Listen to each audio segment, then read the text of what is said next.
चलिए, अब सबको क्लियर है ना, कोई दिक्कत नहीं? हाँ ठीक, चलो यार काफ़ी टाइम वेस्ट हो गया। तो हम लोगों ने मोशन कंप्लीट कर लिया है, ठीक है, यानी मोशन रिकॉर्डिंग तो यहाँ तो ऑन है।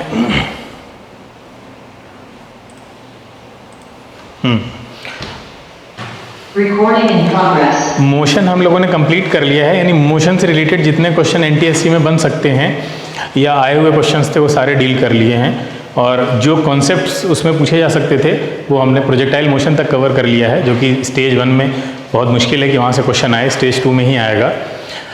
आज हम लोग Newton's law of motion start करते हैं, देखते हैं इसमें कौन कौन से क्वेश्चन स्टेज 1 में हमको देखने को मिलेंगे, ठीक है। और बीच बीच में जो भी क्वेश्चन जैसा आता जाएगा, जैसे हमने मोशन में किया था कि साइमल्टेनियसली हम लोग उसके कॉन्सेप्ट्स को डिस्कस कर लेंगे। देखिए पहला क्वेश्चन है, which of the following is are correct. ये तो बहुत सिंपल सा क्वेश्चन है। Balanced forces may deform a body, पहला ऑप्शन है। दूसरा है balanced forces may accelerate a body. तीसरा है balanced forces may move a body in a circle. और फोर्थ है नन ऑफ दीज। क्या होगा? बहुत आसान सा है, क्या होगा?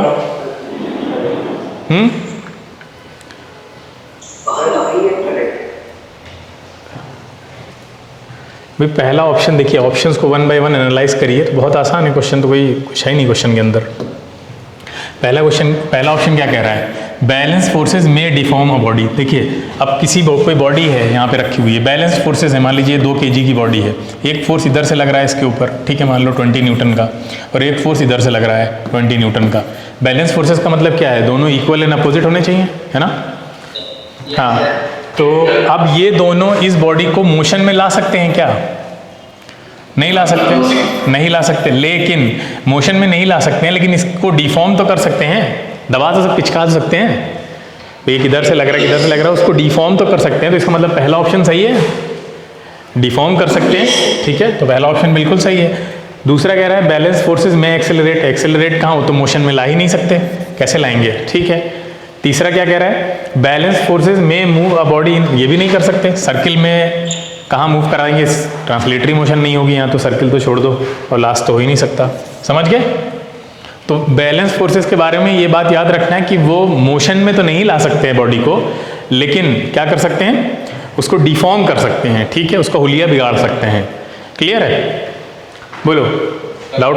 हाँ हाँ, नेक्स्ट क्वेश्चन। हाँ Sir, in case of movement of couples, then balance forces act on body, then circular motion is done.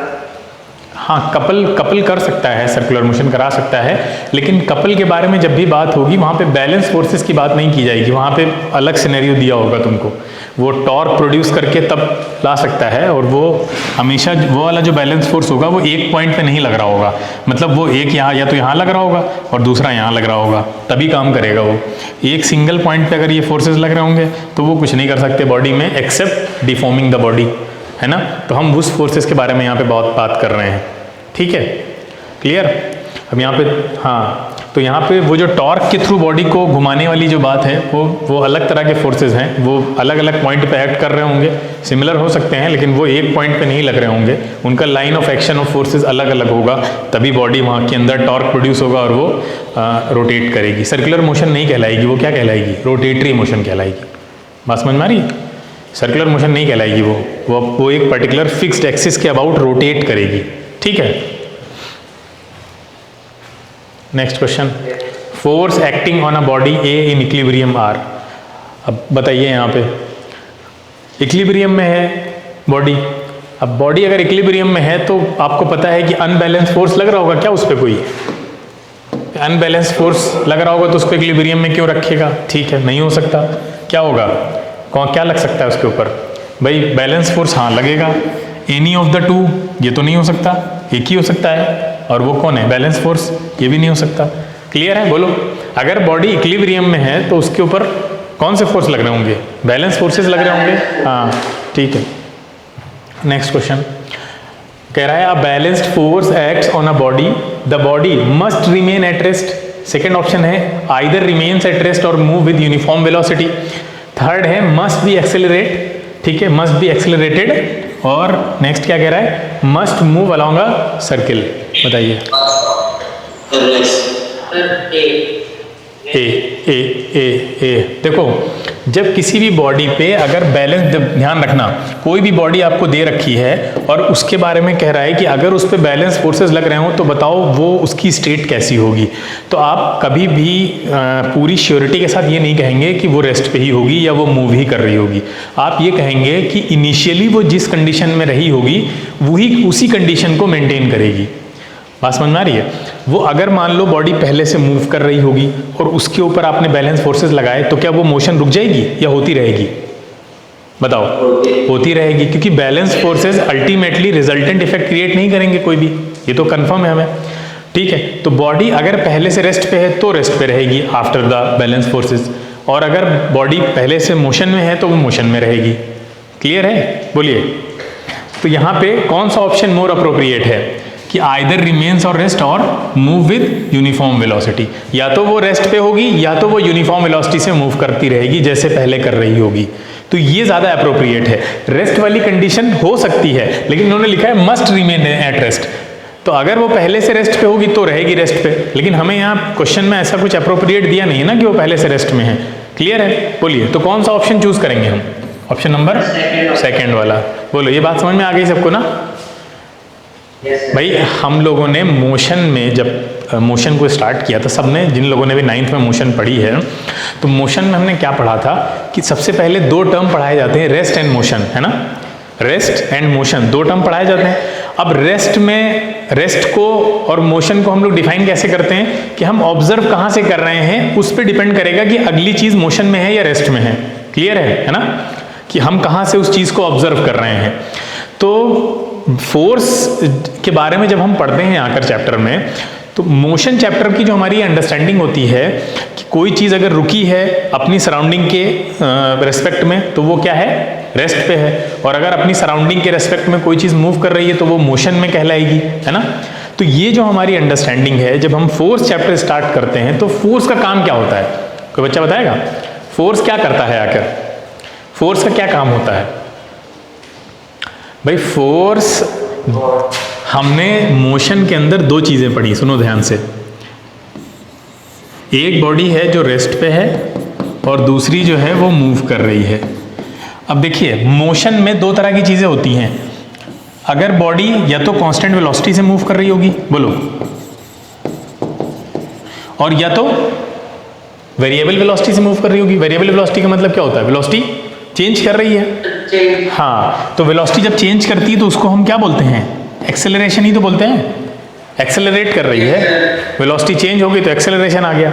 अब मोशन में 2 तरह की मोशन हो सकती है, तो बॉडी कांस्टेंट वेलोसिटी से मूव कर रही हो जिसमें एक्सेलरेशन नहीं होता है, क्यों? क्योंकि वेलोसिटी चेंज नहीं हो रही होती है, तो एक्सेलरेशन क्या होता है? 0 होता है यहाँ पे। और यहाँ पे क्या होता है? यहाँ वेलोसिटी चेंज कर रही है तो एक्सेलरेशन होगा।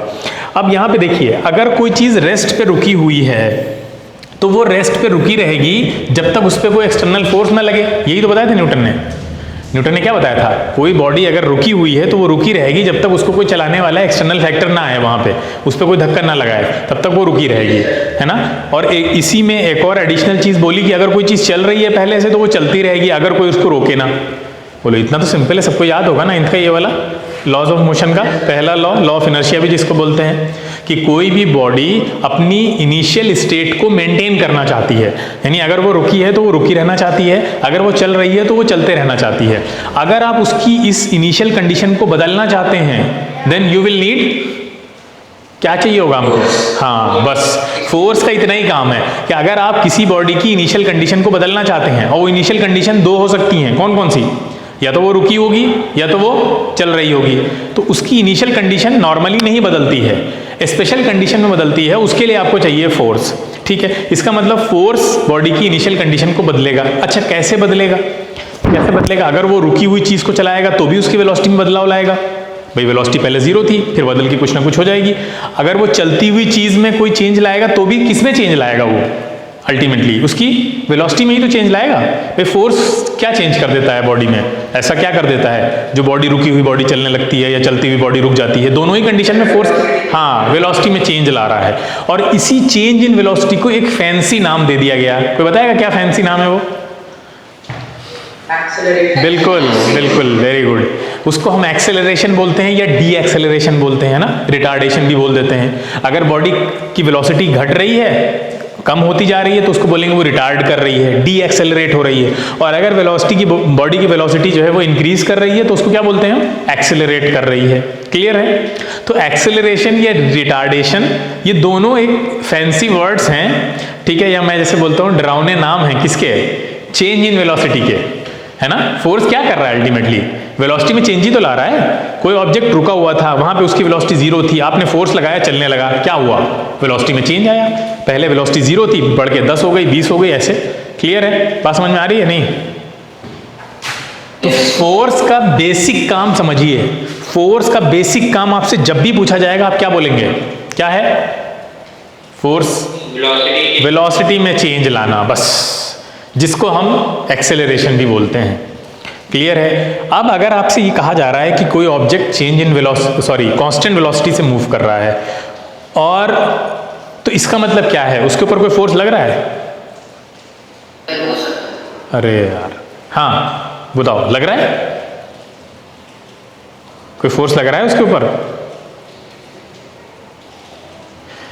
अगर कोई ऑब्जेक्ट कांस्टेंट वेलोसिटी से मूव कर रहा है तो उस ऑब्जेक्ट के ऊपर कोई फोर्स लग रहा होगा या नहीं लग रहा होगा? हो सकता है, नहीं, हाँ पॉसिबल है। कैसे? कौन सा? बैलेंस फोर्स लग सकता है, हाँ, बैलेंस फोर्सेस उस पर एक्ट कर सकते हैं, ठीक है, जिनका रिजल्टेंट 0 होगा, ठीक है।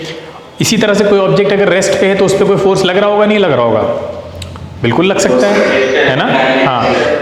तो फोर्सेस हो सकते हैं, उसके बावजूद भी बॉडीज रेस्ट और कांस्टेंट वेलोसिटी पे मेंटेन रह सकती हैं, लेकिन वो बैलेंस फोर्सेस ही होंगे। जब कभी भी किसी बॉडी पे अनबैलेंस फोर्स लगेगा तो क्या वो कांस्टेंट वेलोसिटी से मूव करेगी उसके बावजूद भी? नहीं करेगी, बस इतना याद रखना है आपको। तो क्या कांस्टेंट वेलोसिटी भी एक तरह से बॉडी की एक तरह की स्टेट ऑफ रेस्ट की तरह ही है कहीं ना कहीं? बोलो। हाँ ठीक है, क्लियर है। तो यहाँ पे जो हमसे पूछा था कि बैलेंस फोर्सेस अगर बॉडी पे लग रहे हैं तो वो ऐसा ही है जैसे कि उस पर कोई फोर्स ना लग रहा हो। कह सकते हैं ऐसी बात? बैलेंस फोर्सेस और नो फोर्सेस वाली जो कंडीशन है वो दोनों सेम कहलाएंगी, क्योंकि वो भी बॉडी में अल्टीमेटली कोई चेंज नहीं ला रहा है और जब कोई फोर्स नहीं लगता है तब भी। चलिए आगे चलते हैं।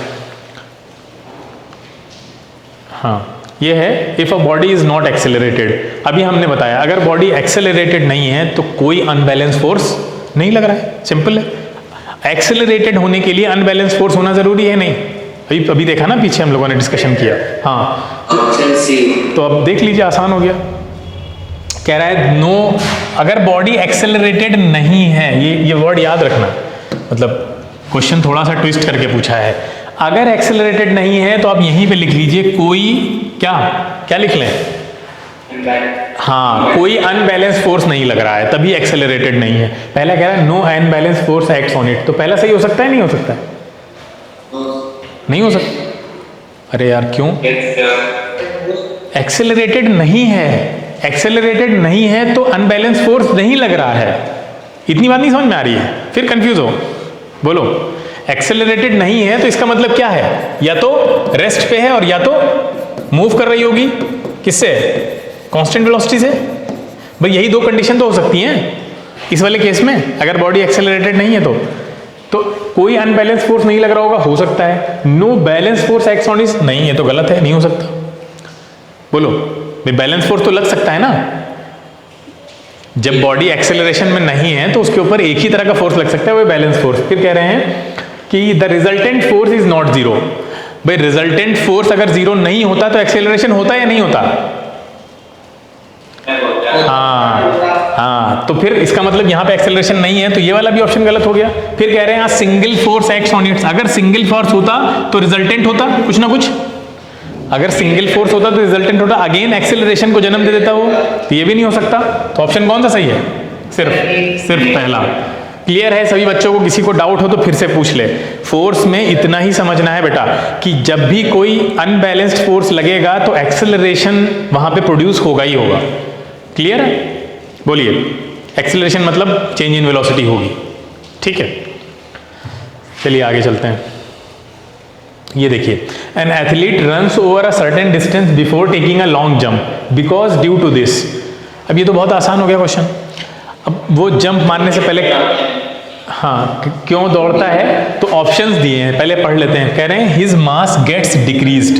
अब मास कहाँ डिक्रीज करेगा, इतना कहाँ दौड़ता है वो? मास डिक्रीज करने के लिए तो उसको वेलोसिटी ऑफ लाइट के करीब जाना पड़ेगा, है ना भाई। मास में चेंज कब आता है? आप सबने सुना होगा, मास वेरिएबल मास वाला कॉन्सेप्ट जो होता है वो तब आता है जब आप वेलोसिटी ऑफ लाइट के करीब पहुंचने लगे, इतना तेज दौड़ने लगे आप, ठीक है। इसीलिए कहा जाता है कि कोई भी चीज़ें जो है वो वेलोसिटी ऑफ लाइट से नहीं मूव कर सकती हैं, जो आइंस्टाइन ने कहा था वो इसीलिए क्योंकि फिर उनके मास में चेंज आने लगता है, ठीक है। तो वो भाई कोई भी इतनी तेज नहीं दौड़ सकता, तो ये तो गलत है। मास उसका डिक्रीज कहाँ से हो जाएगा? पहली लाइन उसकी गलत है। फिर कह रहे हैं he gains inertia of motion so he can take a longer jump. हाँ, ये पॉसिबल है कि कोई भी बॉडी जब मूव कर रही होती है तो उसके अंदर इनर्शिया कितने तरह की है? इनर्शिया पढ़ी है सबने? इनर्शिया कितने तरह की होती है? इनर्शिया 3 तरह की होती है। हाँ सुनो, एक तो रेस्ट वाली होती है, ठीक है। एक मोशन वाली होती है कि आपको मोशन में ही रखना चाहती है। एक डायरेक्शन वाली होती है, ठीक है। यानी आपकी डायरेक्शन भी जब चेंज, डायरेक्शन वाली को आप ऐसे ऑब्जर्व करते हैं, जैसे बस में आप कभी जा रहे हैं, ट्रैवल कर रहे हैं, मान लीजिए आप खड़े हुए हैं, बैठे भी हैं, तो आप देखते हैं बस कभी भी टर्न लेती है तो आप पूरी तरह से उसकी अपोजिट डायरेक्शन में घूम जाते हैं। देखा है कभी? जैसे बस ने, जैसे आप अगर बस में बैठे हुए हैं ऐसे और बस ने इधर टर्न लिया तो आप यहाँ पे बैठे तो आपकी बॉडी इधर हो जाती है, ऐसे इमेजिन करिए, किया होगा, ठीक है। जिधर गाड़ी घूम रही होती है ना, आप उसके अपोजिट डायरेक्शन में आपकी बॉडी पूरी ऐसे हो जाती है, झुक जाती है।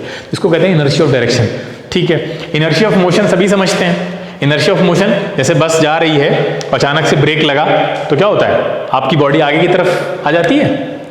तो वो क्या है? आपकी पूरी बॉडी मोशन में थी और सडन ब्रेक लगने की वजह से आपका जो लोअर हाफ था बॉडी का वो बस से इमीडिएट कांटेक्ट में था, तो वो तो आ गया रेस्ट पे, लेकिन आपकी अपर हाफ जो है बॉडी का वो क्या है? अभी भी मोशन में है, ठीक है। तो वो आगे जाना चाहता है, जबकि आपके पैर रुक चुके हैं, तो क्या होगा भाई? ऊपर वाली बॉडी आपकी आगे चली जाएगी।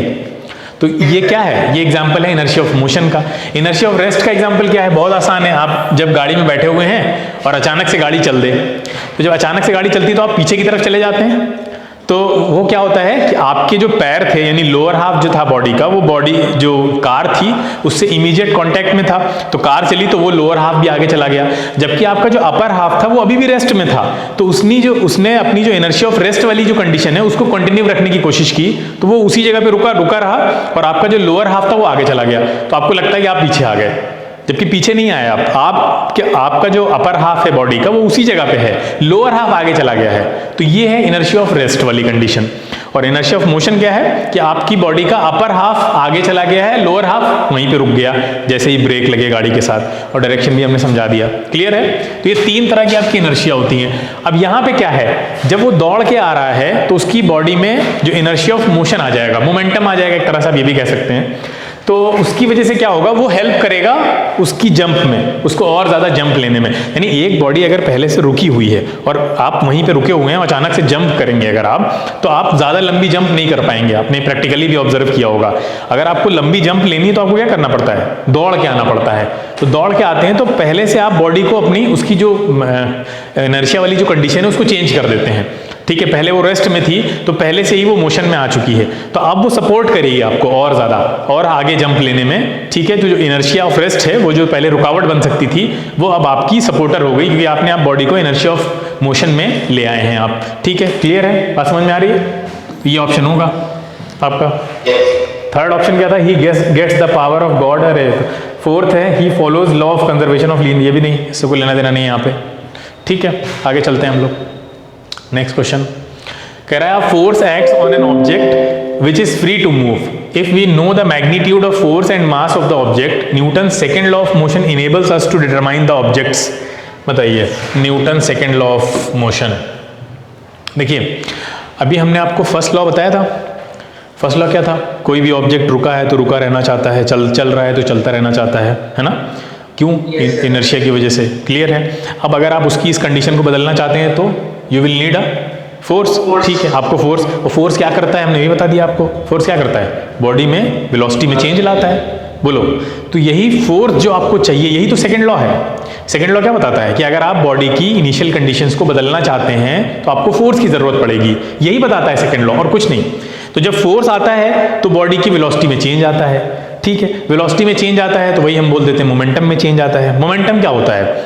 मोमेंटम बॉडी की क्वांटिटी ऑफ मोशन को बताता है। क्वांटिटी ऑफ मोशन का मतलब ये है कि कोई बॉडी है, जैसे मान लेते हैं ये है 1 kg मास और ये मूव कर रहा है आपका 20 मीटर पर सेकेंड से, ठीक है।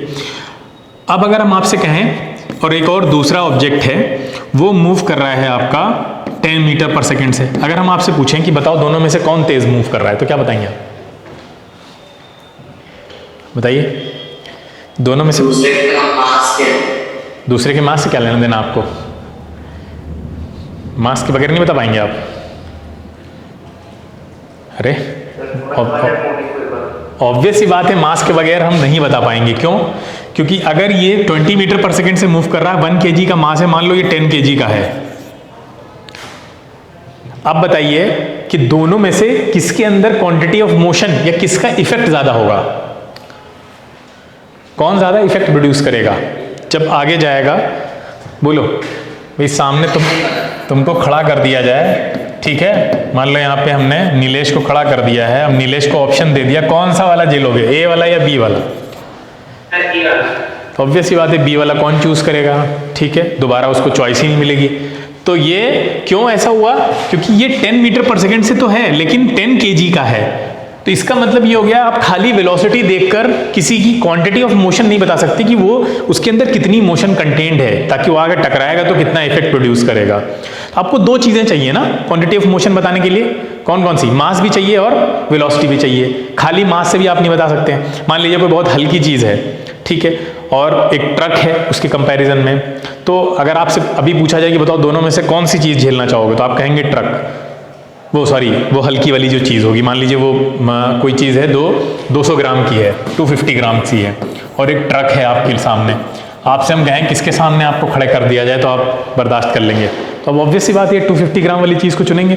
लेकिन वही 250 ग्राम वाली अगर हम कह दें कि बुलेट है, वो बंदूक वाली गोली जो है, तो बोलो क्या होगा? भाई वो 250 ग्राम की बुलेट है लेकिन वो इतनी स्पीड से छोड़ी जाती है कि ओवरऑल जो क्वांटिटी ऑफ मोशन है उसके अंदर काफ़ी ज़्यादा हो जाएगी। तो क्वांटिटी ऑफ मोशन ना खाली आप मास से नहीं बता सकते और ना खाली वेलोसिटी से बता सकते हैं, जब तक दोनों को कंबाइन ना किया जाए। तो दोनों को जब कंबाइन करके निकाला गया, यानी m और v को, तो इसको हमने एक नाम दे दिया। क्या नाम दे दिया उसको हमने? मोमेंटम, और उसको हम p से लिखते हैं। अब बात समझ में, मोमेंटम क्या होता है? क्वांटिटी ऑफ मोशन, किसी भी ऑब्जेक्ट में कितनी मोशन कंटेन्ड है वो मोमेंटम बताता है आपको। जब आप उसकी वेलोसिटी को उसके मास से मल्टीप्लाई करते हैं तो वो मोमेंटम आता है। अब आप खुद बताइए, किसी भी ऑब्जेक्ट पे जब आप फोर्स लगाते हैं न्यूटन सेकंड लॉ के अकॉर्डिंग, तो उस ऑब्जेक्ट पे जब फोर्स लगाते हैं तो उसकी वेलोसिटी में चेंज आता है या नहीं आता है? नहीं बताया था?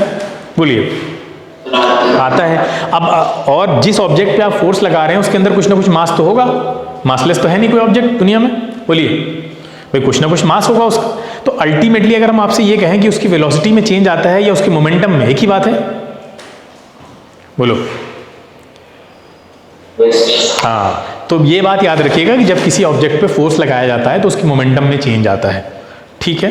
मोमेंटम में चेंज का मतलब ये है कि मास इंटू वेलोसिटी मिलकर मोमेंटम बनाते हैं, और खाली वेलोसिटी में चेंज आता है जब हम बोलते हैं तो अल्टीमेटली मोमेंटम में भी चेंज आ रहा है, क्योंकि मास उससे अलग नहीं है, ठीक है। मोमेंटम की बात कहाँ पे की जाती है? जब हम इफेक्ट को एनालाइज कर रहे होते हैं कि इसके ऊपर फोर्स लगाया गया है तो इसने कितना इफेक्ट प्रोड्यूस किया होगा किसी ऑब्जेक्ट पे जब वो टकराया है जाकर, कोलिजन वाली जो हम क्वेश्चंस देखते हैं। तो मोमेंटम समझ में आ गया क्या होता है? बोलिए। किसी बच्चे को कोई उसमें भी डाउट हो?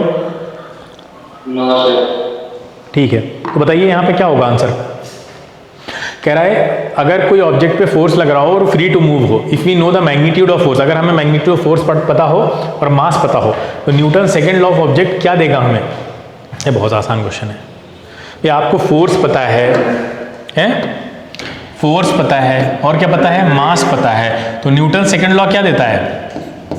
ये आपने सब बहुत बचपन में पढ़ रखा है, ये देखिए। हाँ, तो ए मिलेगा आपको, एक्सेलरेशन मिलेगा फोर्स से, फोर्स और मास को डिवाइड कर देंगे आप।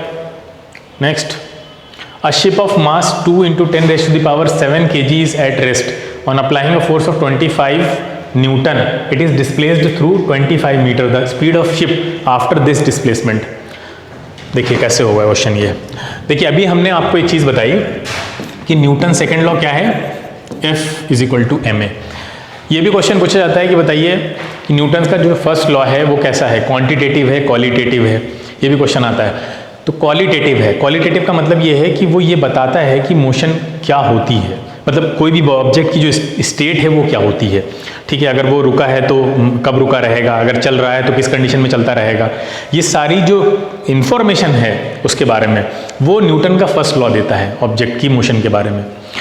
सेकेंड लॉ क्या देता है कि किसी ऑब्जेक्ट पे आप जब फोर्स लगाकर उसको रोकेंगे या रुके हुए ऑब्जेक्ट को चलाएंगे तो कितना फोर्स आपको लगाना पड़ेगा, उसकी क्वांटिटी आप कैसे निकाल सकते हैं, ये सेकंड लॉ बताता है। इसलिए सेकंड लॉ को बोला जाता है क्वांटिटेटिव लॉ, ठीक है। पहला क्या है, क्वालिटेटिव लॉ है जो डिफाइन करता है, ठीक है, लॉ को, और दूसरा क्वांटिफाई करता है उसको कि पहले में आप अगर किसी ऑब्जेक्ट पे फोर्स लगाकर उसको रोक रहे हैं या रुके हुए ऑब्जेक्ट को चला रहे हैं तो अल्टीमेटली आपको फोर्स कितना लगाना पड़ेगा दोनों ही कंडीशन में, ये आपका सेकेंड लॉ देता है। तो इसीलिए सेकेंड लॉ ये F = ma जो लिखा हुआ है आपके सामने, ये कैलकुलेट करने के लिए है, ठीक है।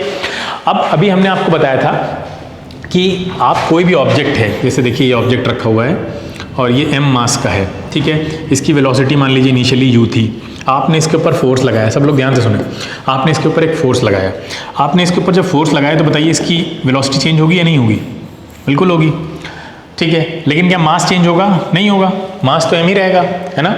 वेलोसिटी u से मान लो v हो गई, ठीक है। अब हम अगर आपसे पूछें कि कितना चेंज आया होगा वेलोसिटी में, वेलोसिटी में कितना, मान लीजिए इस चेंज में टाइम लगा t, भाई वेलोसिटी चेंज हो रही है तो थोड़ा टाइम भी तो लगेगा, तो इतना चेंज होने में u से v होने में टाइम लगा कितना, t। तो अगर हम आपसे पूछें कि बताइए कितना चेंज हुआ होगा, तो कितना चेंज हुआ होगा बताइए, कितना चेंज हुआ होगा, v - u, और कितने टाइम में हुआ है, t टाइम में, यही हुआ ना चेंज, इसी को बोलेंगे ना चेंज इन वेलोसिटी, बोलिए। हाँ, ये है आपकी चेंज इन वेलोसिटी, और इसी चेंज इन वेलोसिटी को हम क्या बोलते हैं, एक्सेलरेशन बोलते हैं। ये बेसिक फॉर्मूला है एक्सेलरेशन का, बोलिए, इतना क्लियर है सबको। अब देखिए यहाँ पे अगर हम दोनों साइड m से मल्टीप्लाई कर दें तो क्या होगा, देखिए mv - mu / t = ma होगा, m से मल्टीप्लाई कर दिया दोनों साइड पे। अब अभी हम जानते हैं ma की जगह हम क्या लिख सकते हैं, f लिख सकते हैं, बोलो, लिख सकते हैं। अच्छा, mv क्या है, mv मोमेंटम है, मास और वेलोसिटी को मल्टीप्लाई करो तो मोमेंटम मिलता है, और mu भी मोमेंटम है। mu कौन सा मोमेंटम है, जब बॉडी इनिशियली वेलोसिटी के साथ थी, u के साथ इनिशियल मोमेंटम, ये फाइनल मोमेंटम है। तो आप इसको इस तरह लिख सकते हैं, बोलिए, लिख सकते हैं, ये देखिए ऐसे लिख सकते हैं, final momentum minus initial momentum divided by time into f लिख सकते हैं। तो इसको, ये जो मोमेंटम में चेंज आया, हमने बताया ना था कि वेलोसिटी में चेंज का मतलब क्या है, मोमेंटम में चेंज आया ना, उसका मास भी तो उसके साथ है। तो मोमेंटम में जो चेंज आया है और कितने टाइम के लिए आया है, इसको क्या बोल सकते हैं हम लोग, rate of change of momentum बोल सकते हैं, बोलिए। Rate of change of momentum है ये rate of change of momentum, इसका मतलब rate of change of momentum applied force के बराबर होगा, जो फोर्स उस पर अप्लाई कर रहे हैं आप, और यही अभी हमने देखा था। तो न्यूटन का सेकंड लॉ क्या कहता है कि rate of change of momentum जो हो रहा है वो अप्लाइड फोर्स के बराबर होगा। ये जो अप्लाइड फोर्स है वो रिस्पॉन्सिबल होगा बॉडी के अंदर जो rate of change of momentum के लिए, यानी बॉडी का मोमेंटम कितनी देर में कहां से कहां पहुंच जाएगा, ये वो फोर्स डिटरमाइन करेगा, या ये फोर्स उसके लिए रिस्पॉन्सिबल होगा। तो एक फॉर्मूला तो आप ये याद रखिए, ठीक है। पहला फॉर्मूला क्या देखा हमने, देखिए यहां से ये सारे फॉर्मूले आपके न्यूमेरिकल में काम आने वाले हैं। तो पहला फॉर्मूला तो ये हो गया आपका सिंपल सा, F = ma। दूसरा क्या हो गया, final momentum minus initial momentum divided by t, या इसको आप डेल्टा p से भी लिख सकते हैं। डेल्टा का मतलब क्या हो गया, चेंज, तो डेल्टा p/t भी लिख सकते हैं इसको आप। एक फॉर्मूला तो ये हो गया आपका। इसके अलावा मान लीजिए आपसे अगर डिस्टेंस, डिस्प्लेसमेंट, ये सारी चीज़ें पूछ ले, वेलोसिटी पूछ ले, अब इसमें तो जो ऊपर F = ma वाला फॉर्मूला है इसमें तो वो सब नहीं आ रहा है, डिस्प्लेसमेंट नहीं आ रहा है, तो हम कैसे निकालेंगे, कैसे रखेंगे, तो वो भी बहुत आसान है। देखिए F = ma था, तो एक तो ma की जगह पे आप क्या रख सकते हैं, v - u/t, एक तो ये हो गया फॉर्मूला आपके पास, ठीक है। 3 ये फॉर्मूले आपको याद रखने हैं, ठीक है। और क्या बना सकते हैं आप फॉर्मूला, बताइए। a की जगह पे हम और क्या रख सकते हैं, a की जगह पे हम ये रख सकते हैं v² - u² / 2a, 2s। बोलिए, ये देखिए एक फॉर्मूला ये बन गया हमारे पास। ये कहाँ से आया?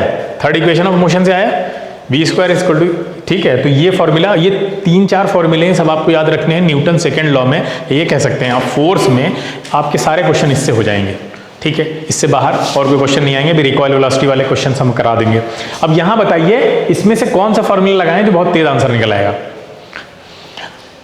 एक शिप है, उसका मास, हाँ कौन सा लगाएं? शिप का मास, डिस्प्लेसमेंट दे रखा है देखिए 25, इसका मतलब लास्ट वाला लगाना पड़ेगा क्या? बोलो, हाँ तो कितना आंसर आया? लगा के बताओ जल्दी से। फोर्स दे रखा है आपको, मास दे रखा है 2.5, बाकी लोग निकालें 2.5, ठीक है। क्लियर है सबको? करवाने की जरूरत है? हो जाएगा? बताओ बेटा। ठीक है, नेक्स्ट क्वेश्चन पे चलते हैं। हाँ ये देखिए, in the following diagram acceleration of the body would be, बताइए क्या होगा। देखिए एक ऑब्जेक्ट आपके सामने दिया हुआ है, ठीक है, 5 किलो का है और फोर्सेस दिखाए गए हैं लगते हुए। यहाँ से 5 न्यूटन का फोर्स लग रहा है, इधर से 7 न्यूटन का लग रहा है, ऊपर से 2 न्यूटन का लग रहा है, और ये आपका अर्थ पे रखा हुआ है। अब देखिए ऊपर से जो फोर्स लग रहा है 2 न्यूटन का, उसको तो नीचे से अर्थ बैलेंस करेगी, नॉर्मल फोर्स बैलेंस कर देगा, है ना। तो उसका तो कोई रोल है नहीं इसको मूव कराने में, वो धंसा देगा अंदर, ऐसा तो होगा नहीं, बोलिए। तो वो तो नीचे ले नहीं जाएगा, तो इसका मतलब ये तो इसका तो कोई काम नहीं है। यही 2 फोर्सेस हैं जो इसको किधर ले जाएंगे, ये इनके रिजल्टेंट पे डिपेंड करेगा। तो बोलिए रिजल्टेंट क्या निकलेगा यहाँ से? 7 न्यूटन माइनस 5 न्यूटन, बोलो, और इक्वल टू क्या हो जाएगा? ये F है ना, ये रिजल्टेंट F नेट इसको बोलेंगे, F net is equal to क्या होगा? M है, फॉर्मूला सिंपल। तो M की जगह क्या रखें हम? F नेट कितना आया? 2 न्यूटन आ गया, हाँ 5 kg इंटू A। तो अब निकाल लीजिए A कितना आएगा? 2/5 यानी 0.4, हाँ 0.4, ठीक है। चलिए समझ में आ गया सबको? चले आगे। चलो ये क्वेश्चन बहुत अच्छा है। कह रहा है, a boy sitting on the top most birth in the compartment of train which is just going to stop on a railway station drops an apple aiming at the open hands of his brother situated vertically below his hand at a distance of about 2 metre. देखो एक लड़का है, वो train के ऊपर वाले compartment में बैठा हुआ है, ठीक है। ट्रेन में आपने देखा होगा 3 बर्थ होती हैं इस तरह से। तो ये जो लड़का है वो ऊपर वाली बर्थ पे यहाँ कहीं बैठा हुआ है, ठीक है, यहाँ बैठा हुआ है ये, और ये इसका जो भाई है वो यहाँ नीचे कहीं बैठा हुआ है, ठीक है। ये क्या करता है, यहाँ से सेब गिराएगा, ठीक है। इन दोनों के बीच की दूरी दे रखी है 2 मीटर। और क्या कह रहा है, हाँ एक एप्पल जब इसके ऊपर यहाँ से ये गिरा रहा है। अब क्या बोल रहे हैं, और क्या बोल रहे हैं, हाँ ट्रेन जो है वो रुकने वाली है, ठीक है। मान लीजिए ट्रेन इधर जा रही है, ट्रेन रुकने वाली है। तो कह रहा है कि बताओ क्या होगा, वो जो सेब ऊपर से उसने नीचे गिराया है वो उसके भाई के हाथ में गिरेगा। अगला ऑप्शन है उसके भाई के हाथ से थोड़ा सा दूर, ठीक है, और इन the direction of motion of the train, यानी इधर आगे गिरेगा। ये कह रहे हैं यहाँ पे थोड़ा गिरेगा आके। फिर ये क्या तीसरा कह रहे हैं, slightly away from the hands of his brother in the direction opposite to the direction of motion of train, यानी यहाँ कहीं गिरेगा। और fourth and none of these, लगाओ दिमाग, कहाँ गिरेगा। अब इसमें थोड़ा इंपॉर्टेंट कॉन्सेप्ट है जो भी हम आपको बताएंगे, लेकिन पहले आप सोचिए थोड़ा, कुछ कॉमन सेंस भी तो लगाइए। Sir option C option. चलिए देखते हैं। देखो सब बच्चे ध्यान से सुने, बहुत अच्छा इंपॉर्टेंट कॉन्सेप्ट है ये। इसने जब सेब को ऊपर से छोड़ा, तो जैसे ही सेब को इसने छोड़ा, सेब को छोड़ने से पहले ये जो ऊपर वाला भाई था इनका, ए नाम रख देते हैं इसका, ये भी उसी वेलोसिटी से आगे मूव कर रहा है जिस वेलोसिटी से ट्रेन मूव कर रही है। बोलो, उसी वेलोसिटी से मूव कर रहा है ना। हाँ, तो उसने जिस टाइम पे एप्पल को छोड़ा होगा, एप्पल भी उसी वेलोसिटी से आगे जा रहा होगा जिस वेलोसिटी से ट्रेन जा रही होगी। Yes, sir. हाँ, लेकिन अभी हमने देखा कि जो ट्रेन है वो रुकने जा रही है। कहाँ लिखा था? कहीं लिखा था, हाँ ये देखो, ट्रेन रुकने जा रही है बोल रहा है ना ये।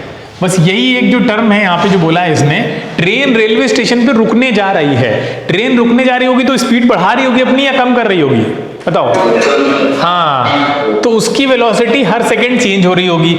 जब इन्होंने सेब को छोड़ा तो उस टाइम पे मान लेते हैं ट्रेन मूव कर रही थी 50 किलोमीटर पर आवर से, लेकिन आपको पता है छोड़ने के बाद ये तो 50 किलोमीटर पर आवर से मूव करेंगे हॉरिजॉन्टली, ठीक है, उसी डायरेक्शन में, लेकिन ट्रेन अगले ही पल हो सकता है 49 हो गई हो। बोलो, पॉसिबल है? भाई कम कर रही है ना स्पीड, तो ट्रेन तो कम होके 49, 48, 40 जो भी होना है हो गई होगी और लगातार कम होती जाएगी।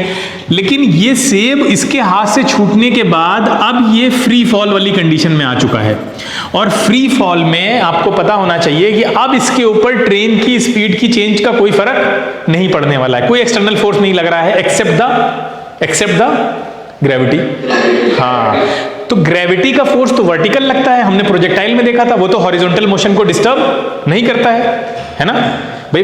ग्रेविटी हॉरिजॉन्टल मोशन को डिस्टर्ब नहीं करती, तभी तो हमने बताया था कि जो दो मोशंस हैं 2D मोशंस को 1D की तरह एनालाइज करो, हॉरिजॉन्टल का वर्टिकल से कोई लेना देना नहीं होता है। तो अभी ये जो नीचे आ रहा है एक्सेलरेशन के साथ, उसका हॉरिजॉन्टल मोशन से कोई लेना देना नहीं है। इसका मतलब अगर ये 50 किलोमीटर पर आवर की स्पीड से इनिशियली छूटा था तो ये 50 किलोमीटर पर आवर से ही आगे मूव करेगा, जबकि आपको पता है ट्रेन अब रिटार्ड कर रही है, ट्रेन रुकने लगेगी। तो ट्रेन रुकने लगेगी तो ये जो इनका भाई है इसकी स्पीड भी तो कम होगी, नीचे जो बैठा है ट्रेन की स्पीड के साथ, बोलो, है ना। तो हॉरिजॉन्टल डायरेक्शन में ये भी इस सेब से पीछे हो जाएगा, क्योंकि सेब के पास तो 50 किलोमीटर की पर आवर की स्पीड है, वो तो उसी से आगे जाएगा जब तक कि नीचे ग्राउंड पे न टकरा जाए। बात समझ में आ रही है नहीं? बोलो। और ये इनकी स्पीड लगातार कम हो रही है क्योंकि ट्रेन के साथ ये कांटेक्ट में है, तो ये तो उससे पीछे हो जाएंगे। इसका मतलब सेब यहां कहीं गिरेगा इनसे आगे आके, भाई आगे निकल जाएगा ना ज्यादा, ये तो पीछे रह जाएंगे ना उसके कंपैरिजन में, वो तो तेज मूव करेगा आगे, तो इसका मतलब इनके सामने गिरना चाहिए उसको। बोलो, इतनी बात समझ में आ रही है? हाँ, अच्छा, यहीं पे अगर ये कह देता कि ट्रेन एक्सेलरेट कर रही है तो सिनेरियो उल्टा हो जाता। बोलो, ट्रेन अगर एक्सेलरेट कर रही होती तो इनकी स्पीड तो 50 किलोमीटर पर आवर रह जाती, लेकिन ट्रेन की स्पीड बढ़ के 51, 60 ये सब पहुंच जाती आगे। तो अब जो नीचे इनका भाई बैठा था वो इससे आगे निकल जाता, इस बार सेब कहां गिरता? पीछे गिरता। बोलिए, बात समझ में आ रही है? अगर ट्रेन एक्सेलरेट कर रही होती, यानी रुक नहीं रही है, आगे बढ़ती जा रही है बहुत तेजी से, तो अब ये जो भाई है वो आगे निकल जाता और सेब पीछे रह जाता। लेकिन ट्रेन सिंस रुकने वाली है, इसका मतलब वो डी एक्सेलरेट कर रही है, वेलोसिटी लगातार डिक्रीज कर रही है उसकी, तो अब सेब आगे हो जाएगा और भाई पीछे हो जाएगा। इतनी बात समझ में आई? बोलो बेटा। हाँ, तो यहां पे यही कॉन्सेप्ट आपको समझना है कि जैसे ही सेब हाथ से छूटा, अब सेब की और वेलोसिटी और ट्रेन की वेलोसिटी में कोई सिमिलरिटी नहीं होने वाली है, ठीक है। ट्रेन अपनी वेलोसिटी कैसे भी बदले, सेब जिस इनिशियल वेलोसिटी से छूटा है अब वो फ्री फॉल करेगा, फ्री फॉल में जो भी उसकी इनिशियल वेलोसिटी रहेगी उसको मेंटेन करेगा, ठीक है। तो 50 से 50 को मेंटेन करता हुआ आगे जाएगा। हर कंडीशन में वो ट्रेन जब भी रिटार्ड कर रही होगी वो ट्रेन से आगे ही होगा, ठीक है, तो उससे आगे गिरेगा हमेशा। क्लियर है? किसी को कोई दिक्कत तो नहीं? आगे चलें। चलिए, नेक्स्ट क्वेश्चन है, क्या कह रहा है? A person standing on the floor of an elevator drops a coin. ये भी अच्छा क्वेश्चन है। एलिवेटर पे खड़े हुए हैं, ठीक है, और एक कॉइन को वो छोड़ते हैं। The coin touches the floor of the elevator in time t1, ठीक है। फिर क्या कह रहा है आगे? When the elevator is stationary, पहली कंडीशन यहां तक है, एलिवेटर अगर स्टेशनरी है तो वो टाइम t1 लगता है उसको, किसको? कॉइन को एलिवेटर का फ्लोर टच करने में, है ना। कॉइन को गिराया इन्होंने, एलिवेटर के अंदर है मान लो यहाँ पे, ठीक है, और यहां से इन्होंने कॉइन ड्रॉप किया, ठीक है। तो कॉइन को कितना टाइम लगता है? t1। कब? अगर ये कहां है? बोलो, रेस्ट पे है, तो एलिवेटर रेस्ट पे है। फिर कह रहे हैं t2 टाइम लगेगा अगर एलिवेटर यूनिफॉर्मली मूव कर रहा है। अगर एक दूसरा सिनेरियो ले रहे हैं कि मान लो यही एलिवेटर अगर यूनिफॉर्मली मूव कर रहा होता तो इसको कॉइन को नीचे गिरने में t2 टाइम लगता, अगर यूनिफॉर्मली मूव कर रहा हो। बताइए भाई, दोनों में क्या रिलेशन होगा? ऑप्शन डी कह रहे हैं। अभी हमने आप लोगों को एक चीज बताई थी कि बॉडी की दो कंडीशंस पॉसिबल हैं, एक रेस्ट वाली और एक यूनिफॉर्म मोशन वाली, और ये दोनों ही कंडीशन में बॉडी पे कोई रिजल्टेंट फोर्स एक्ट नहीं करता है। याद है, बताई थी अभी इनिशियली। यानी ये दोनों कंडीशन सिमिलर कंडीशंस कही जा सकती हैं, है ना। अभी हम लोग स्टेट ऑफ रेस्ट पे हैं या मूव कर रहे हैं, बताइए, कांस्टेंट वेलोसिटी से, दोनों ही है ना भाई। अर्थ के साथ मूव भी कर रहे हैं कांस्टेंट वेलोसिटी से, और अगर अर्थ पे ही कोई दूसरा इंसान खड़ा होकर देखे तो हम रेस्ट पे भी हैं। यानी दोनों ही कंडीशंस एक दूसरे के बिल्कुल सिमिलर कंडीशंस कहलाती हैं। यूनिफॉर्म वेलोसिटी से अगर कोई इंसान मूव कर रहा है और कोई इंसान रेस्ट पे है तो दोनों में ही कोई चेंज नहीं कहा जाएगा, क्योंकि एक्सटर्नल फोर्स दोनों ही जगह जीरो है ना। और जब तक एक्सटर्नल फोर्स जीरो है तब तक वेलोसिटी में कोई चेंज नहीं है, और कोई चेंज नहीं है तो अल्टीमेटली कोई फर्क पड़ने वाला नहीं है। बात समझ में आ रही है?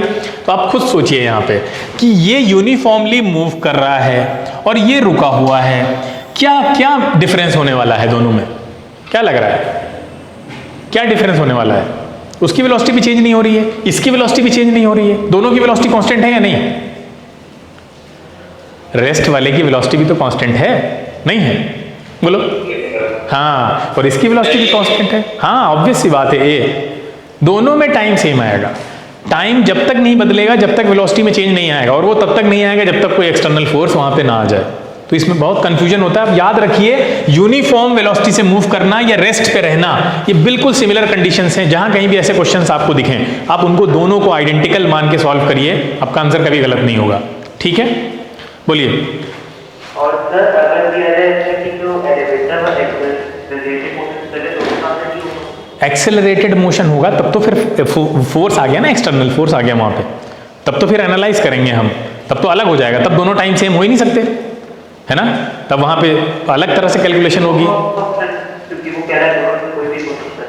हाँ, फिर तो कोई भी हो सकता था, फिर तो कंडीशन थी वहां पे स्यूडो फोर्स आ जाता, फिर स्यूडो फोर्स को कैलकुलेट करना, फिर वो एक अलग सिनेरियो बनता, फिर इसको अलग तरह से देखते। लेकिन अभी जो कंडीशन है वो ये समझाना है कि यूनिफॉर्म वेलोसिटी वाली कंडीशन, ये यूनिफॉर्म मोशन वाली कंडीशन और रेस्ट वाली कंडीशन एक ही जैसी कंडीशंस होती हैं, उनके अंदर चेंजेस नहीं होते हैं कोई। ठीक है, चलिए, तो कितना टाइम हो गया है? मुझे लगता है ज़्यादा हो गया टाइम है, 6-8 हुआ है, लेट हो गया था, तो थोड़ा और कर लें क्या, 10 minute sir? A man sitting, क्या नहीं होगा? नहीं होगा, इसके बाद होगा, मतलब ठीक है, क्योंकि हम लोग लेट हो गए थे ना, उसमें ऑडियो सही नहीं आ रहा था, अभी होगा, अभी होगा। A man sitting in a train in motion is facing the engine. He tosses a coin up. The coin falls behind him. The train is moving. Baby logic लगाइए, अभी तक जो भी करके आए हैं ना, उसी पे बेस्ड क्वेश्चन आया है ये। लगाइए लॉजिक, क्या होगा?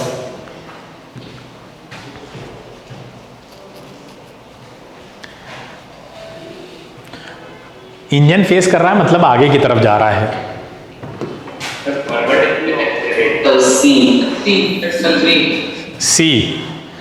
सी कह रहे हैं कई लोग।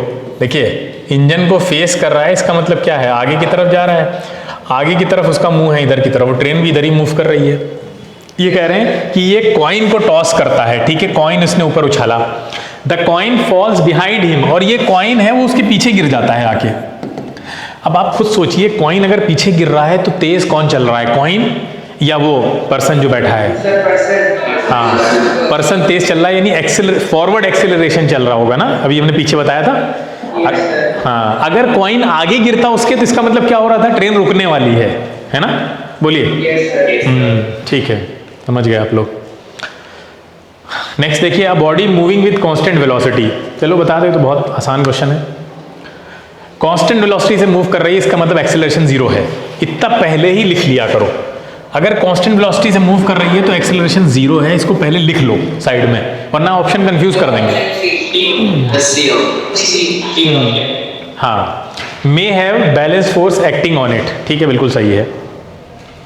बाकी ऑप्शंस तो आसान है, non zero acceleration, zero acceleration होगा, भी लिख दिया हमने पहले ही। फिर है may have an unbalance force, अगर होता तो जीरो क्यों होता एक्सेलरेशन, ठीक है।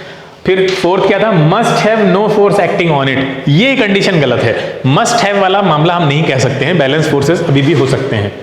थर्ड है 13 है, a force F1 acts on a particle so as to accelerate it from rest to a velocity v, ठीक है, अच्छा ठीक है। The force F1 is then replaced by F2 which decelerate it to rest. चलिए बताइए फिर क्या होगा। F1 may be equal to F2. C option, F1 B. D, B. अच्छा, ए बी, दो कैसे हो सकते हैं? एक ही तो बताओगे, दो कैसे हो सकते हैं? हाँ,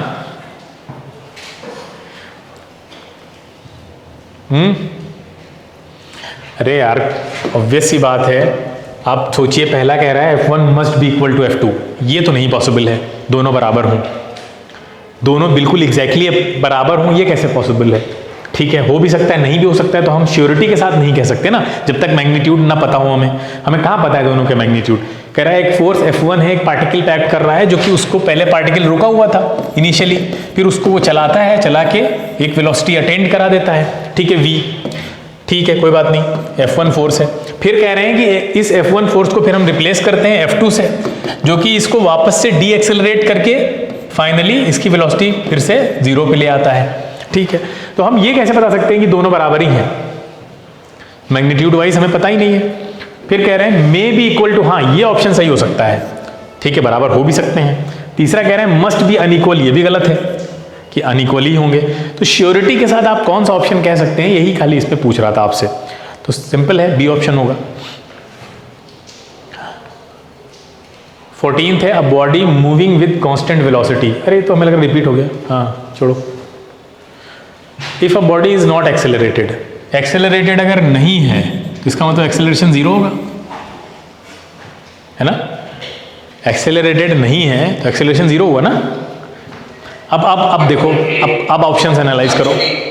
no unbalance force acts on it, ठीक है, हाँ बिल्कुल, नो बैलेंस फोर्स लग सकता है, रिजल्टेंट फोर्स 0 है, ये भी थर्ड नहीं हो सकता। फोर्थ है सिंगल फोर्स, ये भी नहीं हो सकता, पहला ऑप्शन होगा।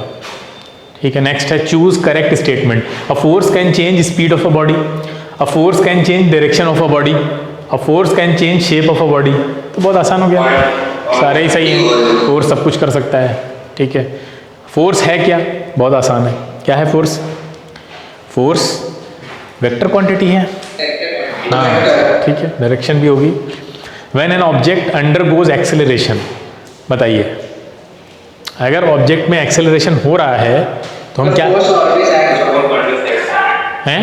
फोर्स, हाँ एक्सेलरेशन अगर हो रहा है तो उसमें फोर्स जरूर लग रहा होगा, बिल्कुल सही बात है। 19th है for moving a body from rest और stopping a body in motion we need force, बिल्कुल ठीक है। Which of the following has largest inertia?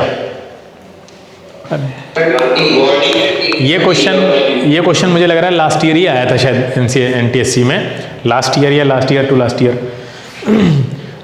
Body, आपकी बॉडी में सबसे ज़्यादा एनर्शिया है। देखिए inertia is the measure of mass, बोलते हैं ना, जितना बॉडी में मास कंटेंट ज़्यादा होगा उतनी ही क्या होगी, एनर्शिया भी बढ़ती चली जाएगी। भाई एनर्शिया आती कहाँ से है? मास का ही तो, वो एक तरह से मास से ही तो आती है। बॉडी में जितना ज़्यादा मास होगा उतनी ज़्यादा एनर्शिया आती चली जाएगी। 21 व्हेन अ बस start suddenly the passenger standing on it lean backwards in the bus, ये हम बता चुके हैं अभी आपको, बताइए। ठीक है, बिल्कुल। The law which defines force, बताया था अभी हमने, भी फोर्स को डिफाइन, क्वालिटेटिव लॉ कौन सा था? न्यूटन्स फर्स्ट, हाँ ठीक है। सेकेंड लॉ क्वांटिटेटिव लॉ है। Two bullets P and Q masses 10 and 20 gram are moving in the same direction towards a target with velocities 20 meter per second and 10 meter per second. Which one of the bullets will pierce a greater distance into the target? कौन ज़्यादा अंदर गहराई से घुस जाएगी target में? कैसे निकालेंगे? यहाँ पे सारा फॉर्मूले का खेल है। देखिए दो बुलेट्स हैं, अब कौन ज़्यादा अंदर चली जाएगी इसके लिए आपको क्या पता होना चाहिए? डिस्प्लेसमेंट, बोलिए, डिस्प्लेसमेंट ही तो पता होना चाहिए। हाँ, तो डिस्प्लेसमेंट का हम एक फॉर्मूला जानते हैं, v² - u² = 2as। ये समझ लो, ये फॉर्मूला बहुत यूज होने वाला है यहाँ पे इस चैप्टर में, और इसको याद रखना है। अब देखिए दो बुलेट्स हैं और दोनों की फाइनल वेलोसिटीज आपको दे रखी हैं, तो पहली वाली लगा लीजिए। पहली कितनी है? 20 है, तो 20 का स्क्वायर हो जाएगा, ये 0 कर देते हैं इसको। ए नहीं पता हमको, लेकिन ये तो पता है ना, बोलो, ये तो पता है, ये नहीं पता है तो a is equal to F upon M रख सकते हैं, बोलिए, बिल्कुल रख सकते हैं। यहाँ से s निकल आएगा आपके पास, s कितना आएगा बताइए, ये हो जाएगा 400 और ये कितना हो जाएगा यहाँ से, f नहीं पता है, m पता है, m कितना है, m कितना है भाई, m बताइए पहली बुलेट के लिए, p के लिए 10 ग्राम, 10 ग्राम है, तो ये कितना हो जाएगा आपका, ये हो जाएगा 5 और ये इधर आएगा तो इंटू 5 हो जाएगा, अपॉन f हो जाएगा। बोलो, ये पहले का डिस्प्लेसमेंट यानी कितना आ गया 2000 अपॉन f, पहले का डिस्प्लेसमेंट है। दूसरे का निकाल लेते हैं, दूसरे का कितना आ जाएगा, दूसरे में हम यही फॉर्मूला लगाते हैं, तो ये हो जाएगा 10 का square minus 0 into 2 into F upon m, कितना हो जाएगा उसका 20 इंटू s, तो ये आ जाएगा आपका 10, तो ये s की वैल्यू क्या आ गई यहाँ से 1000 अपॉन f, बोलो आ गई, Yes, sir. बताओ कौन ज़्यादा अंदर जाएगी, दिख रहा है P और Q, कौन सी P, हाँ बिल्कुल, ये P के लिए था, ये Q के लिए था। ठीक है, आसान है, अगर आपको ये सारी इक्वेशन से खेलना आता है अच्छे से तो आप बहुत आसानी से कर लेंगे। आपने देखा हमने कुछ नहीं किया, जो इक्वेशन पहले लिखवाई थी वही इक्वेशन यूज़ की है, और ये इक्वेशन बहुत ज़्यादा यहाँ चलेगी। आपको एक्सेलरेशन को फोर्स से रिप्लेस करना आना चाहिए, फोर्स और मास से, बस आपका क्वेश्चन हो गया। दोनों का डिस्प्लेसमेंट में निकाल दिया, एफ नहीं भी पता था तब भी कुछ नहीं हुआ, वरना कई बच्चे यहाँ पे गड़बड़ ये करते हैं, वो सोचते हैं कि फोर्स नहीं पता पहले फोर्स निकालो, कोई ज़रूरत नहीं है, आपको तेज़ी से क्वेश्चन करना है, आपको फोर्स निकाल के कोई एक्स्ट्रा मार्क्स नहीं मिलेंगे। हमें फोर्स की ज़रूरत ही नहीं थी, तब भी हमने आंसर निकाल लिया दोनों ही केसेस में। ठीक है, आगे चलते हैं। A machine gun fires a bullet of mass 40 gram with velocity 1200 metre per second. कह रहा है एक मशीन गन है जो कि बुलेट फायर कर रही है, बुलेट का मास भी दिया है और उसकी क्या दी है, वेलोसिटी भी दी है। The person holding it can apply a force of 144 Newton on the gun. अब आप सब जानते हैं जब गन चलाई जाती है तो फोर्स लगाया जाता है, सही बात है। ठीक है, तो वो जो फोर्स गन लगा रहा है वो कितना है, बोलिए, वो एफ नेट मान लेते हैं उसको, कितना दिया हुआ है 144 न्यूटन। ये फोर्स आप किस पे लगा रहे हैं, बोलिए, ये फोर्स आप किस पे लगा रहे हैं, गन पे लगा रहे हैं ना, बोलो भाई, ये फोर्स आप गन पे लगा रहे हैं 144 न्यूटन का। अब आप खुद सोचिए, गन भी तो आपके ऊपर वापस फोर्स लगाएगी पलट के, नहीं लगाएगी, हाँ रिएक्शन फोर्स बोलिए। ठीक है, तो गन भी फोर्स लगाएगी। अब गन कितना फोर्स लगाएगी, गन कितना फोर्स लगाएगी, फोर्स तो इसी के बराबर होगा मैग्नीट्यूड में, है ना भाई, फोर्स मैग्नीट्यूड में तो इसी के बराबर होगा 144 के ही। हाँ, लेकिन कैसे निकालेंगे उस फोर्स को हम, उस फोर्स को हम कैसे निकालेंगे, वो फोर्स गन क्या लगाएगी भाई, बुलेट लगाएगी ना, बुलेट की कितनी बुलेट गन से बाहर निकल रही है, क्योंकि ये फोर्स आप गन के थ्रू लगा किस पे रहे हैं, एक्चुअली बुलेट पे लगा रहे हैं ना, आप गन के थ्रू किस पे लगा रहे हैं, बुलेट पे लगा रहे हैं, तो अल्टीमेटली फायर बैक करेगी कौन, जिसको रिकॉइलिंग बोलते हैं, कि जब आप बंदूक चलाते हैं तो बंदूक पीछे भी तो आती है उसी झटके से, जितने झटके से आपकी गोली आगे जाती है उसी झटके से पीछे आती है, तो वो कितना होगा, तो वो आप कैसे निकालेंगे, फॉर्मूला हमारे पास वही है निकालने का, फोर्स निकालने का फॉर्मूला क्या है, m इंटू ए, हाँ m इंटू ए। अब यहाँ पे देखिए ध्यान से कि मास बुलेट का कितना है, 40 ग्राम है, बोलो मास बुलेट का 40 ग्राम है, वेलोसिटी बुलेट की कितनी है, बुलेट की वेलोसिटी कितनी दे रखी है यहाँ पे, एक सेकेंड, इसको हम अलग से निकाल लेते हैं पहले। हाँ, तो बुलेट के अंदर कितना आ रहा है चेंज, बुलेट के मोमेंटम में कितना चेंज आएगा, इनिशियली तो सब रेस्ट पे हैं, तो सीधा फाइनल निकाल दीजिए भाई, जितना बुलेट के अंदर चेंज इन मोमेंटम आएगा वही तो होगा रिएक्शन फोर्स बनेगा पीछे, जितने मोमेंटम से बुलेट आगे जाएगी उतने से ही तो झटका लगेगा पीछे। अरे बंदूक आप चला रहे हैं तो बुलेट के मोमेंटम में जितना चेंज आया, इनिशियली तो सब रेस्ट पे है, फिर फाइनली उसको कितना मोमेंटम मिला वो आगे गई, उतने ही मोमेंटम से गन भी पीछे आएगी। इतना क्लियर है ना, बोलिए। तो चेंज इन मोमेंटम निकाल लेते हैं, डेल्टा पी जिसको बोलते हैं, तो वो कैसे आएगा, फाइनल मोमेंटम माइनस इनिशियल, तो इनिशियली तो सब रेस्ट पे है तो 0 मान लेते हैं, फाइनल कितना हो जाएगा बताइए, एम वी से, m है 40 और v कितना है, v है आपका 1200, तो v है 1200, लेकिन 40 ग्राम में दे रखा है तो इसको आपको चेंज करना पड़ेगा 1000 से, तो ये कितना आ जाएगा, ये 0 कैंसिल हो गए, 48, बोलिए 48 आया। Yes, sir. लेकिन ये 48 मोमेंटम तो एक बुलेट का है ना, ये देखो मास ऑफ अ बुलेट एक बुलेट का है, और पर सेकंड हो सकता है कई सारी बुलेट फायर हो रही होंगी गन से, मशीन गन है उनके पास, बोलिए भाई कई सारी बुलेट हो सकता है फायर हो रही हों, हमें ये नहीं पता कितनी बुलेट फायर हो रही होंगी, तो जितनी भी बुलेट फायर हो रही होंगी उससे मल्टीप्लाई करेंगे, तब आपको पता चलेगा कि एक बार गन को कितना झटका लगेगा बुलेट फायर करने में। नहीं समझे? अगर एक ही बुलेट फायर हो रही होगी तब तो इतना ही ठीक है, लेकिन अगर पर सेकंड कई सारी बुलेट फायर हो रही हैं तो हर सेकंड में जितनी बुलेट निकलेंगी हर सेकंड उतना पीछे जाएगी ना गन। बोलो, इतना तो कंफर्म है? बोलिए भाई, अगर मान लीजिए एक सेकंड में 3-4 बुलेट निकल रही हैं तो 4 बुलेट का मोमेंटम को मल्टीप्लाई करेंगे तब पता चलेगा उतनी मोमेंटम से गन पीछे जा रही है कलेक्टिवली। Yes, sir. हाँ, तो आपको क्या करना पड़ेगा यहाँ पे n से मल्टीप्लाई करना पड़ेगा, तब आपको पता चलेगा। मान लेते हैं n नंबर ऑफ बुलेट निकल रही हैं अगर, तो 48 इंटू n ये हो गया एक टाइम का मोमेंटम, ठीक है, और इतना ही मोमेंटम से गन पीछे जा रही होगी। तो अब आप इसको इक्वेट कर दीजिए, इसके बराबर रख दीजिए, इसके 144 के दे रखा है ना आपको, वो वाला फोर्स आपको दे रखा है। तो बताइए नंबर ऑफ बुलेट्स कितनी आ गई आपके पास यहाँ से निकल के, n की वैल्यू कितनी है? n की वैल्यू कितनी आ रही है? 3 आ रही है, हाँ 3 आ गई। तो इसका मतलब हर सेकंड कितनी बुलेट फायर हो रही हैं? 3 बुलेट्स फायर हो रही हैं गन से, हर सेकंड गन से 3 बुलेट फायर हो रही हैं, और उन तीनों बुलेट का जो कंबाइंड मोमेंटम होगा उतने ही मोमेंटम से जो गन है वो रिकॉइल हो रही है, ठीक है, पीछे आ रही है। क्लियर है? बात समझ में आ रही है? बोलो। यार 144 से क्यों इक्वेट का ये नहीं समझ 144 से इसलिए किया क्योंकि मैग्नीट्यूड नहीं बदलेगा ना, फोर्स तो उतना ही लगेगा। भाई आप गन के ऊपर फोर्स लगा रहे हैं, ठीक है, वही फोर्स गन किस पे लगा रही है? बुलेट पे लगा रही है, जिसकी वजह से बुलेट का मोमेंटम बदल रहा है। क्लियर है? तो बुलेट का जो मोमेंटम बदल रहा है वो मोमेंटम का जो मैग्नीट्यूड होगा वो तो बराबर ही होगा ना उस फोर्स के, जो फोर्स आपने लगाया था अभी। मैग्नीट्यूड नहीं बदलेगा ना। न्यूटन ने क्या कहा था? थर्ड लॉ क्या था? Therefore every action there is an equal and opposite reaction. तो रिएक्शन जो होगा वो इक्वल होगा और अपोजिट होगा। अगर बुलेट आगे गई है तो ये अपोजिट यानी पीछे आएगी, लेकिन इक्वल मैग्नीट्यूड के साथ। बात समझे? जो एक्शन रिएक्शन होता है वो मैग्नीट्यूड में हमेशा बराबर रहेगा। तो इसलिए हमने 144 के इक्वल किया है कि यहां जो बुलेट निकल रही है गन से वो उसी फोर्स को लेकर आगे चलेगी जितना फोर्स गन ने बुलेट के ऊपर लगाया था। क्लियर है? बोलिए। हाँ, तो इसलिए इक्वेट किया है। Next 25, 2 forces of 6 Newton and 3 Newton are acting on the 2 blocks of masses 2 kg and 1 kg respectively kept on frictionless horizontal floor. The force exerted on 2 kg block by 1 kg. बताइए। चलिए last question कर लेते हैं, इसको 25 तक छोड़ देते हैं फिर करके। देखिए 2 ब्लॉक रखे हुए हैं, है ना, 2 ब्लॉक रखे हुए हैं, एक इधर से फोर्स लग रहा है 6 न्यूटन का, इधर से लग रहा है 3 न्यूटन का। पहले इसको आप एक कंबाइंड सिस्टम मान लीजिए।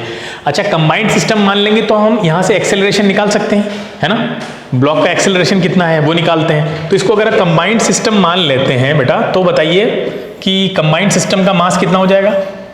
3 kg हो जाएगा। और इधर से लग रहा है 6 न्यूटन, इधर से लग रहा है 2 न्यूटन, 3 न्यूटन। हाँ, तो बताइए कितना आ जाएगा यहाँ से? 6 - 3 इक्वल टू 3 इंटू ए। तो ए कितना आ रहा है? तो 1 metre per second square.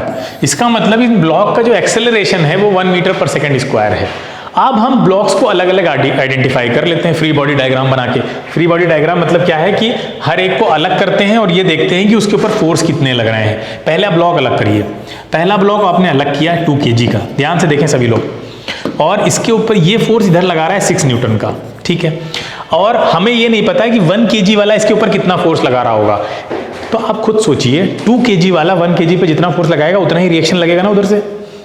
Action reaction बराबर होते हैं ना। अगर हम ये निकालना चाहते हैं कि 2 kg वाले पर 1 kg वाला कितना लगा रहा है, तो अगर हम ये निकाल लें कि 2 kg जितना 1 kg पे लगाएगा उतना ही रिएक्शन मिलेगा उसको बदले में। क्लियर है? बोलो। तो अगर हम मान लेते हैं कि इधर से F फोर्स लग रहा है, कितना लग रहा है? F लग रहा है, ठीक है, F फोर्स है जो 1 kg का ब्लॉक 2 kg पे लगा रहा है। तो आप बताइए कि जो F है उसकी वैल्यू कितनी आ जाएगी? बहुत आसान है। कैसे? 6 - F is equal to M कितना रखेंगे? 2 रखेंगे इस बार, और ये 1 निकाला था हमने, तो F की वैल्यू कितनी आ गई? 3 न्यूटन आई यहाँ से। तो 1 कहाँ आएगी? 3 न्यूटन आई ना। बोलिए भैया, F इधर लग रहा था, 6 इधर लग रहा है, हमने दोनों को माइनस कर दिया। ये तो ऑब्वियस है कि ये वाला फोर्स बड़ा होगा, तो 6 - F कर दिया हमने। बोलो ये बात समझ में आई सबको या नहीं है? हाँ, तो अगर आप अलग अलग बॉक्स बनाइए और उसका फ्री बॉडी डायग्राम बना लीजिए, यानी उस पर देखिए कितने फोर्सेस कहाँ कहाँ से लग रहे हैं, तो आपके लिए बहुत आसान हो जाएगा। आपको ऐसे केसेस में करना क्या चाहिए कि पहले एक्सेलरेशन निकाल लो, क्योंकि एक्सेलरेशन 2 नहीं 10 ब्लॉक होते हैं यहाँ पे तो 2 ही ब्लॉक रखे हैं ना, 10 हो जाते हैं, 10,000 हो जाएं, सबका एक्सेलरेशन सेम रहेगा, एक्सेलरेशन आप नहीं बदलेगा।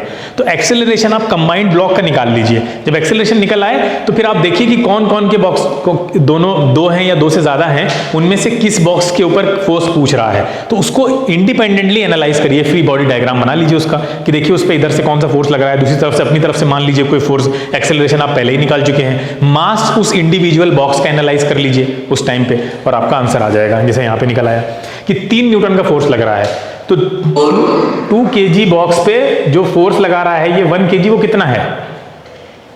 क्या 3 न्यूटन ही होगा? बोलो। 4 आ रहा है। 6 minus 2 4. अच्छा हाँ, यहाँ पे तो डिवाइड कर दिया,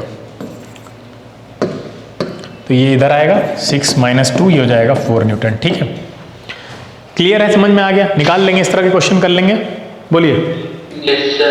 हाँ, तो आज हम लोगों ने 25 क्वेश्चंस देख लिए हैं, रिकॉर्डिंग वगैरह इसकी देख लेना, कई कॉन्सेप्ट्स भी आज डिस्कस हुए हैं। ठीक है, उसके बाद इसके आगे क्वेश्चन और इंटरेस्टिंग क्वेश्चंस हैं, रिकॉइलिंग वाले हैं, और भी हमने इंक्लूड किए हुए हैं, जितने भी तरह के क्वेश्चंस इसमें आए हुए हैं, और उससे थोड़े हायर लेवल के क्वेश्चंस भी डाले गए हैं। तो अब इसको ध्यान से देखिए। आपने अगर मान लीजिए न्यूटन्स लॉ नहीं याद है, आपने पढ़ा था 9th में, कोई दिक्कत की बात नहीं है, आपका ये पूरा रिवाइज हो जाएगा। आज हो गया काफ़ी कुछ, बाकी नेक्स्ट टर्न पे इंक्लूड करने की कोशिश करेंगे, हो सकता है नेक्स्ट टर्न पे कंप्लीट भी हो जाए। ठीक है,